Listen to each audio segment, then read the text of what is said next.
we're going to hear from Benji, who was our Sharon Spriggs Golden Ribbon Award winner. If you all came in late, didn't hear that. But she works with, she's a doula and lactation consultant working at Birth Matters in Spartanburg. She's going to tell us about her sort of grassroots effort she's developing called Feed Your Seed to kind of reach out to lower income moms and help them be successful with their breastfeeding. Welcome. Yeah, I can move if you want my seat, and I'll sit back there. Yes. And then you can, yeah, like move this computer around and get how you feel comfortable. Right, so I'll turn it around for you, and then you can sit in the seat and ignore my scratch. Feed your seed. Yeah. Yes. And we'll put, you want to sit right here? Sorry, my Yes, place that's is fine. stuck in that. No, you are fine. Thank you. I think I did. So good, everybody. Hello, everyone. Thank you all again for having me. Again, I'm Jamarius. I go by Benji. And again, I am a community-based doula in Spartanburg, South Carolina, with Birth Matters. Molly Chapel McPhail is our founder. Amber Pendergraph Leak is our executive director. And I like to say I'm a baby doula because I just started in June. So a little bit of my history. I actually am one of the first moms to graduate from Birth Matters program. So I'm trying to make it, the way that you're behind the light. Yeah, let's put you right here, and then we can actually see your face. Okay. We're mostly picking up the light. Makes from you the look like window. a shadow instead of. Yeah. On virtual. Sorry. Did you get pre-recorded? And don't trip over all these wires here. This is a nurse that makes me really nervous. Like all the wires and all my stuff. All right. Is that better? That's so much better. Okay. So again, I was one of the first moms to graduate from the Birth Matters program in 2011. I did have my daughter at the age of 19, first year in college, confused, didn't know anything about anything. So going through the program was extremely rewarding for me, being able to meet new people and just having that experience with my doula.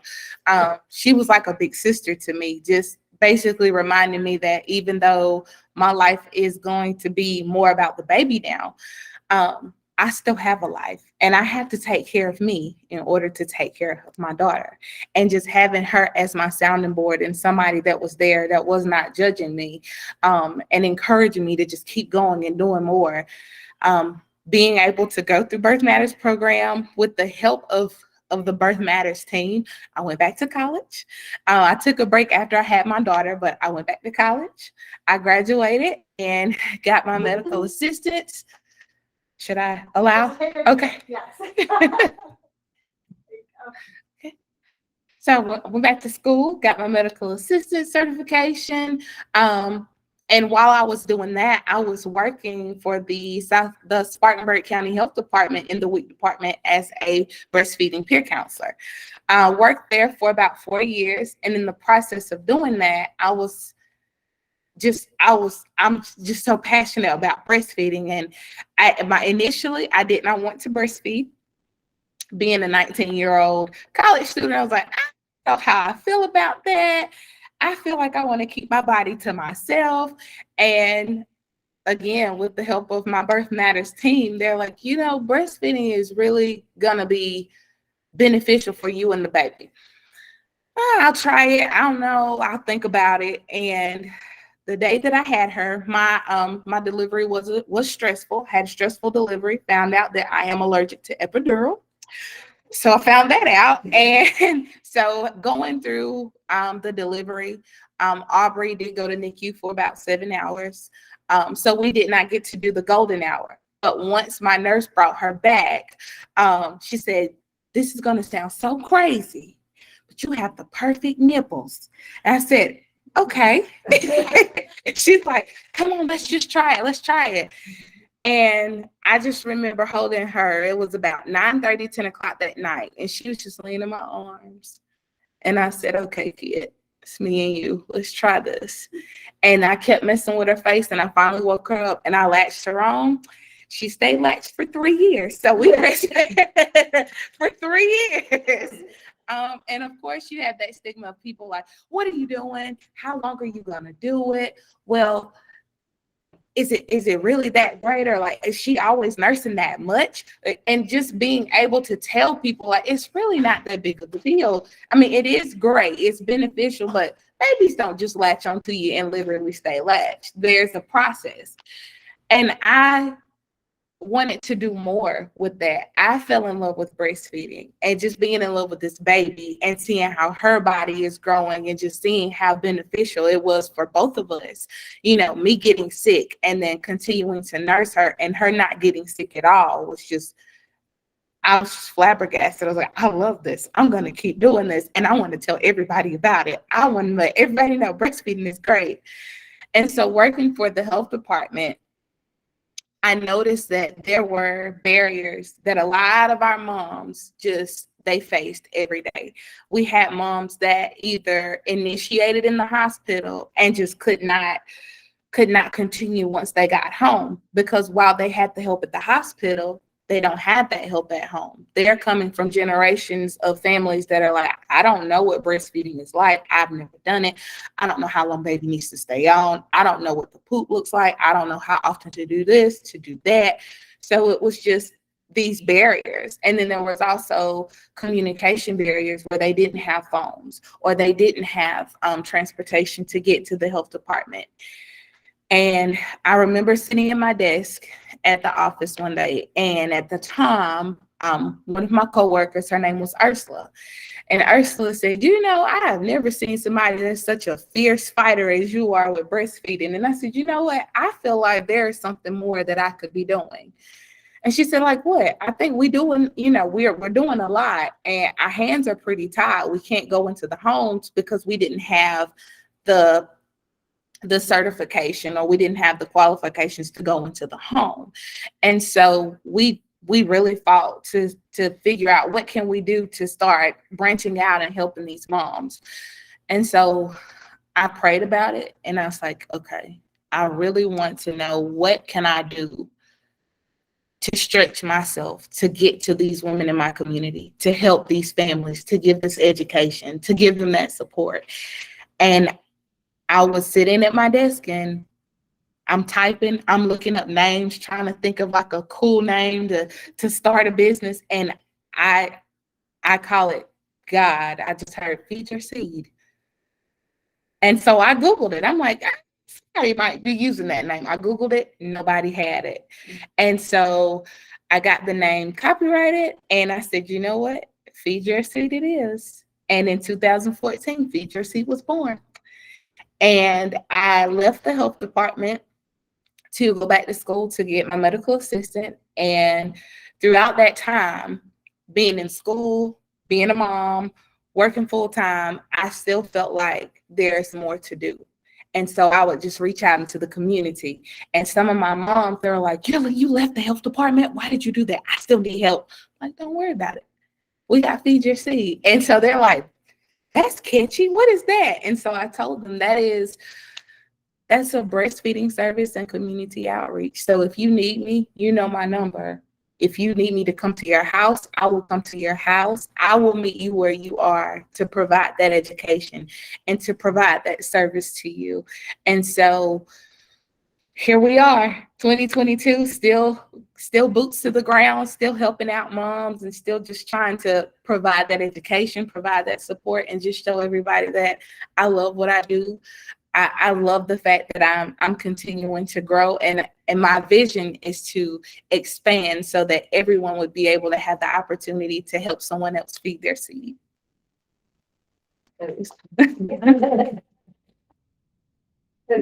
So at this point, it's totally your volunteer hours. I mean, nobody's paying you to go out and see these moms. That is correct. Yes, ma'am. So How many women have you helped, or do you keep track of it? Or, Oh my goodness. I do not keep track of it. I would say over the, oh my goodness, honestly, over the years, maybe 300 plus.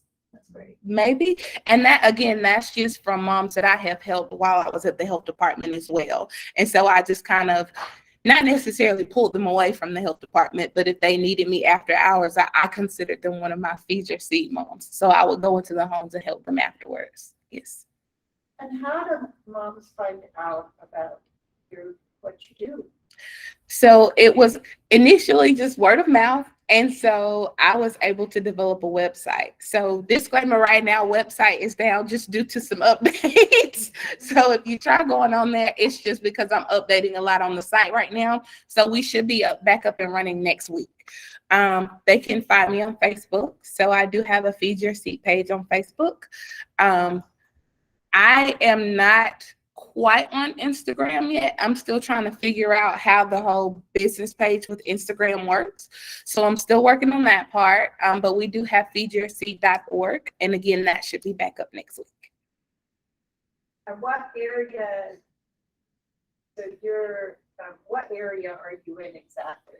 How far do you go from your house? Honestly, I have driven as far as Georgia. Yes. So, and that is at no charge to mom. So if they need me and they are serious about the help, I will come to them. And so I just kind of provide or try to make sure that I am stabilized to where, like, if I need to stay overnight, I'm capable of staying overnight to help out if they need it. So is this like a combination of doula and lactation support and peer support that you're just doing for free? Or do you have grants for this? Is it like, would you consider this more doula work or lactation work, or kind of a blend? It started as lactation work. And so since I was initially an LC before becoming a doula, I thought about it, but I'm like, lactation is my heart. Yeah. So it's more just lactation work right now. Have you looked at, because this is, I was going to say, what you're doing, and so the question of that becomes, you're already one and doing incredible stuff for those that you're able to touch. How do we get that financially sustainable so that this is a model that, you know, other people can do that may not do it out of the love of the heart?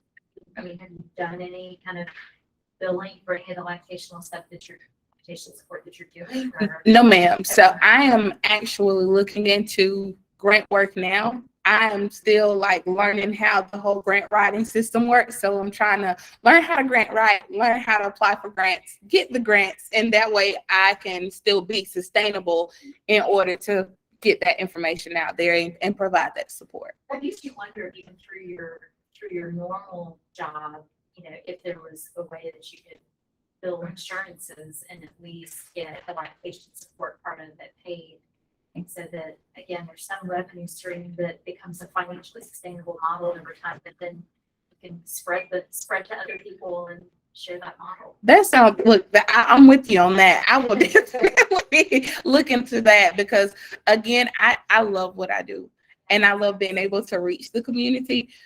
But we all got to eat, right? So that is something that I definitely would be I'm very interested in looking into, and I will start doing that research. Yeah. Are you a 501c3? Yes, ma'am. I just got my 501c3 in January. Thank you. Thank you. So are you in touch with anybody from any university needs to like help you with some of this grant writing or like to work with them? No, ma'am. Would you mind if I looked around for you? Absolutely. Yes, ma'am. So when I was in the grassroots leadership program, they actually took us through like a crash course of how grant writing works. And so I've kind of been on the days that I'm not as busy. So off the clock, I definitely have. That's something that I've been trying to put into the works, just learning how to do grant writing and just trying to figure out how to balance all that to get it up and running. Yes. Okay, well, I'll just kind of spread it around a little bit. I don't know if any is coming with that. We can certainly do that. Absolutely. I will. Thank you. We certainly do. Yeah. And then so we could look at that and then, I know there's some other group, like there's, I don't want to say any names, but yeah, there might be a little bit, hopefully, maybe something that you can get on. Okay. I will love that. Thank you. At least have your name as somebody who is doing really wonderful work and, as a potential resource and, that we can help you continue your work. My goodness, it should be supported. Thank you. And that gets back to, the grants to get stuff started, but surely there's some way to get, again, the whole healthcare system's a hot mess. We can't even get there, but to try to get it funded through the programs that are already there to create healthy children and a healthy future for America. Surely that preventative health should be warranted to be covered under insurances in some way. Yes, Well, I ma'am. know USC just got a big grant for, and College of Charleston got a big grant for women entrepreneurs with health, doing health stuff.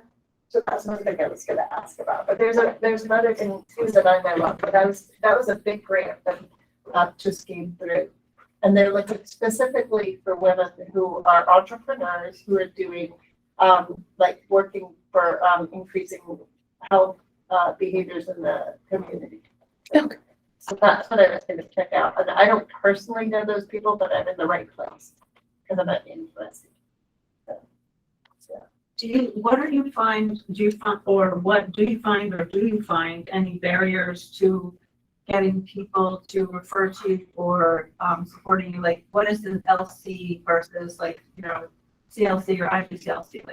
Like, do they say, oh, well, this is not this, or if you only have this, we would share your info or anything like that? No, ma'am, I haven't come across any barriers like that. I think it's just more so initially the barrier that I had was just becoming 501c3. And so, that takes a little bit of time. And so once I was able to get that, I think that was the only barrier at the time that I needed to get out of the way. But usually getting referrals, it started to slow down once COVID hit. And I'm like, well, I don't really look at that as a bad thing because after COVID, it's going to be a lot of babies. So I was like, I can help out. And so once everything kind of plateaued and then everybody started to come back out more, and then we started seeing more of these babies, work definitely started to pick back up. So that was really one of the barriers as well, just trying to offer support via like teleconference. I could give support, but it was still different for moms because they're like, oh, I just wish you were here to like kind of help me adjust the baby. So trying to show them that via video, it was still that barrier there. But as far as the referrals have actually, I'm thankful, the referrals have actually been coming in. Yes. Benji, are the majority of your of the women that you are seeing, are they in a certain insurance? Like They are.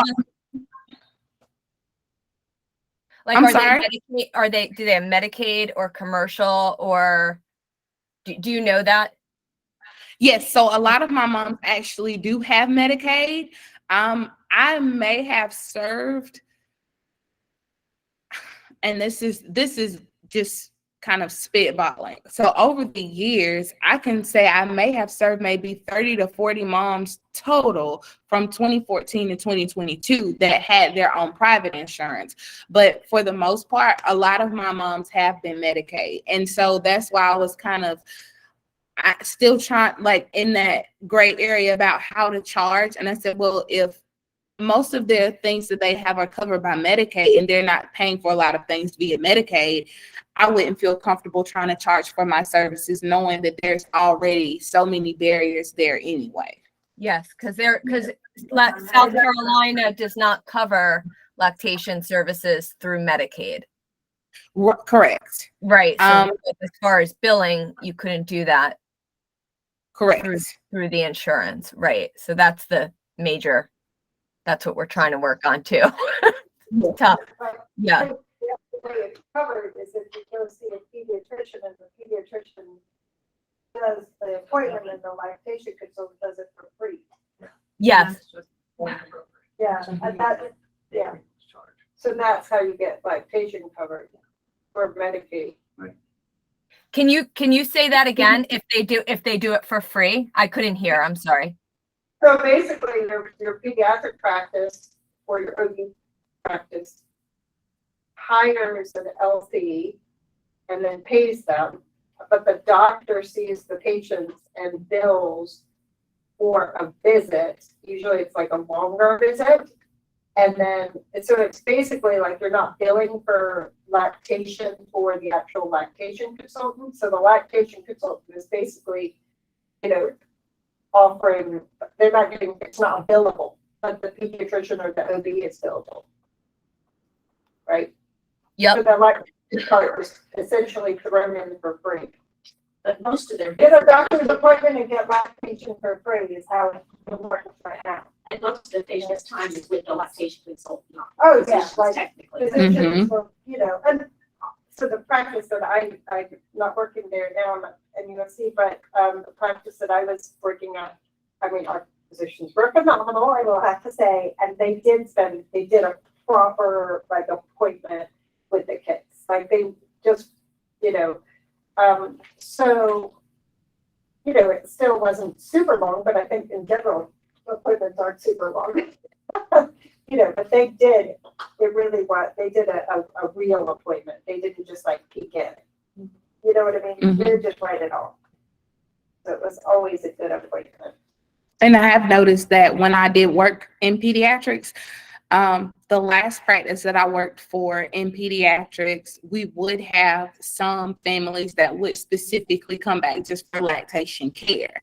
And the doctors were trying to figure out, they even went to bat for me and were like, well, how can we work this where she's still able to get compensated some way instead of it just being like a nurse visit and they're coming in and then it's not billable at all. And so the hospital would tell us per policy, this is just what it is. If they're going to come in for a visit, that's fine. But the lactation portion is not going to be billed. It will only be billed as like a nurse's visit or a lab visit. It won't be billed as lactation. Yeah, that's like nothing. No. Right? Just nothing. So, yeah. If we need to change the law, is what we need. Yeah, to do. that's what we need to do. So they typically, hours, they have to have some time with the physician. And typically it's really short. But that's okay. I'm not saying But that's then, not but then that's okay, able for but- them to be billed to cover for it. So they make that slot for the physician, but it's really short, and then the lactation consultant does the whole. Right. But But that's how a pediatrician or a nurse practitioner who can do that. yes, yeah, that's probably the most ideal way in the clinic to do it. Right, but then it depends on your company because a lot of companies don't want those valuable billable hours to be used for long periods of time. Right? But you can bill at a higher level if you're spending more time. Yeah, but you still Not not not gonna be same able for to. 4 of the visits. Yeah. But you can't, pull, yeah, Between, like, Numbers of people versus. yeah, like, you can see 5 or 6 per hour versus 1. You're never gonna recover from that, even with the longer hours. Do you find your moms are employed? Yes. So some of them are either looking for work and then get employed, or they are already working and then they're just trying to find that balance with how can I continue to keep that nursing relationship with my baby while I'm still working. And I think that when helping them, that was one of the challenges that we would see, that one of the challenges I would see for them a lot was just learning how to find that balance of keeping their milk supply up while they were still working, or just being able to pump, because sometimes they wouldn't be working, they just wanted to pump, and just helping them to keep that milk supply up. I'm wondering if you couldn't maybe partner with the employer, and use data supporting infant health and decreased days missing with, work. And whether you couldn't get some funding, through local South Carolina employees Yes. or support. That is good. Now, what we have been working on, our founder, who is also our advocacy and expansion director, she is working on doing policy work and getting others that are in policy work to expand and get insurance to cover doula services. But I also think that they are trying to factor in breastfeeding as well, because unfortunately in our state, none of it is covered. Even though they are great services that are being offered, none of it is covered right now. No. So they are kind of in the process and working through all of that. And I understand that it will take time, but that is a great idea. I definitely will start doing my research on my end to say what companies around me can I work with to kind of help get that started. I think that's a great idea. Thank you. Maybe Kelly. tell them the cost of not breastfeeding to their Yes. company.